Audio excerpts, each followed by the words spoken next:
In today's video, I'm going to teach you how to create a credit memo in QuickBooks Online. Creating a credit memo is an essential skill for managing your business finances. Whether you're issuing a refund for a returned item, correcting an overcharge, or adjusting a customer's account, QuickBooks Online makes the process straightforward and efficient. In this tutorial, I'll walk you through each step in detail so you can confidently create credit memos and keep your books accurate. If you don't already have a QuickBooks Online account, you can use the link in the description to sign up. Now let's get started. First, sign into QuickBooks Online with your account credentials. Once you're logged in, locate the New or Plus New button. You'll find it in the upper left corner of your screen. Click on that button to open the Create menu. From here, select Credit Memo. If you find that the list of options is long and challenging to navigate, simply type Credit Memo into the search field to locate it quickly.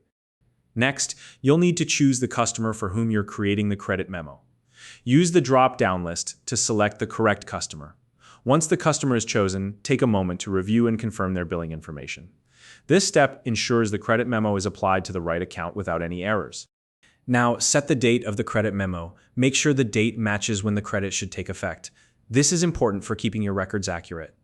You'll also want to verify the credit memo number. If your company uses a specific numbering sequence, adjust the number to fit. After that, it's time to enter the items or services being credited back. Use the product or service table to input each item. For every line item, confirm the description, quantity, rate, and account.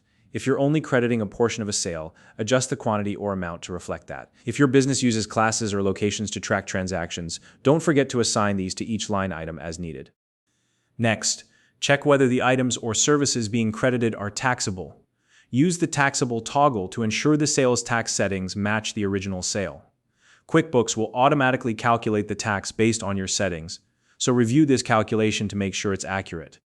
You can also add a note in the Message on Statement field, which the customer will see. For example, you might write something like credit for returned item.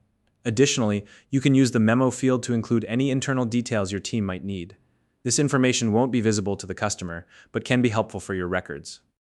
If necessary, attach any supporting documents, such as a return authorization or other relevant files.